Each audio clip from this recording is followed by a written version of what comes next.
اس کے بعد سوال ہے بھائی محمد طالب کا، سوال کر رہے ہیں کیا 12 بجے کے بعد نکاح نہیں ہوتا؟ میرا ایک شادی میں جانا ہوا، وہاں پر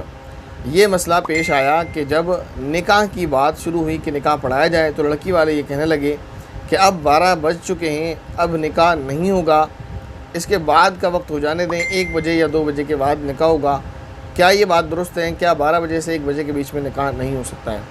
یہ جواب یہ بات درست نہیں ہے، آپ نکاح کبھی بھی کر سکتے ہیں، 12 بجے نکاح نہیں ہوگا ایسا کوئی مسئلہ نہیں ہے۔ یہ غلط بات ہے جو لوگوں میں پھیلی ہوئی ہے، اگر ان میں یہ پھیلی ہے کبھی بھی نکاح ہو سکتا ہے، اور نکاح کے لیے کوئی وقت متعین نہیں ہے کہ آپ 12 بجے نکاح کریں، جب بھی آپ نکاح کرنا چاہیں آپ نکاح کر سکتے ہیں۔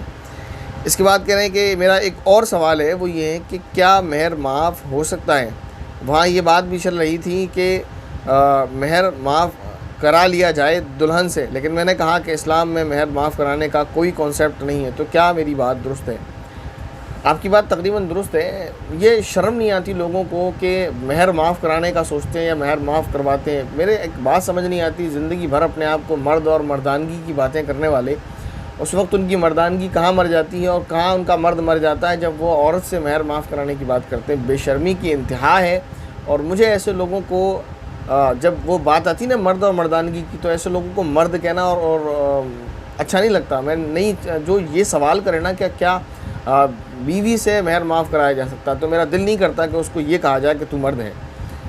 شرم نہیں آتی بھائی؟ مہر آپ دو چیزیں ہیں، یا تو آپ نے مہر زیادہ بنوا لیا ہے تو کیوں بنوا لیا ہے؟ کیا شریعت کا حکم تھا؟ شریعت کا حکم تو یہ ہے کہ جو آپ کی استطاعت اور حیثیت ہے، وہاں تو آپ نے کیونکہ لاکھوں کا جہیز لیا ہوا ہے، تو وہاں تو آپ کو اپنی ناک بچانے کے لیے، جھوٹی شان بچانے کے لیے لمبا سا مہر بنوانا تھا، جو آپ نے بنوا لیا 50,000، 1 لاکھ، 1.5 لاکھ روپے، کیونکہ آپ نے جہیز بھی لیا ہوا ہے 5-6 لاکھ روپے کا، اور کیش رقم بھی لی ہوئی ہے۔ جب آپ نے لیا ہوا ہے، کسی کا ہڑپا ہوا ہے 5-6 لاکھ روپے کا جہیز، تو پھر آپ کو 50,000 روپے مہر دیتے میں کیوں موت آتی ہے؟ پھر آپ اس کو معاف کرانے کی جگاڑ میں کیوں لگے رہتے ہیں؟ اور اگر آپ نے جہیز نہیں لیا ہوا ہے، سنت طریقے کے مطابق شادی کی ہے، تو پھر اس میں بھی آپ سنت کا خیال کرتے، جو آپ کو کہا گیا کہ مہر اتنا ہی باندھا جائے جتنی استطاعت ہے آپ کی۔ لیکن اگر کبھی اتفاق ایسا ہو جاتا ہے کہ مہر زیادہ باندھا جاتا ہے، تو اس میں بھی آپ کوشش یہ نہ کریں، پہلے تو یہ ساری چیزیں طے ہونا چاہیے مہر کیوں زیادہ باندھا جائے۔ جب بندہ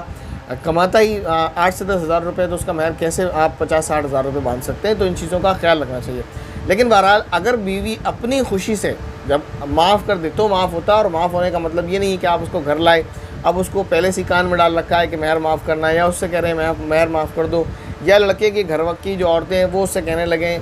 تو ان صورتوں میں اگر اس پر دباؤ پڑتا ہے اور اس مجبوری کی بنا پر اگر وہ یہ کہتی ہے کہ میں نے معاف کر دیا، تو یہ معاف نہیں ہوگا، اور وہ جو اس نے کھا لیا یہ اس کے لیے حرام ہے۔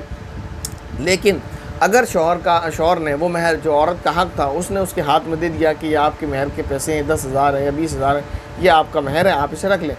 وہ قبضہ کرنے کے بعد، لے لینے کے بعد جب آپ نے اس کو دے دیا، وہ آپ کو اگر واپس کر دے کہ مجھے نہیں چاہیے، یہ آپ رکھ لیں، یہ میری طرف سے آپ کو گفٹ ہے، میری طرف سے میں نے اپنا مہر معاف کیا، تب معاف ہو سکتا ہے، ورنہ اس کے علاوہ جتنی بھی صورتیں ہیں زبردستی دباؤ بنا کر یا پریشر ڈال کر معاف کرایا جاتا ہے، بالکل معاف نہیں ہوتا، اور یہ سراسر حرام ہے۔ اور جو ایسا کرتے ہیں اور اس میں ملوث ہیں، چاہے اس کے گھر کی عورتیں ہوں، چاہے مرد ہوں، یا لڑکی والوں کی طرف سے کوئی کہنے لگے کہ بیٹا معاف کر دو، یہ چیزیں درست نہیں ہیں۔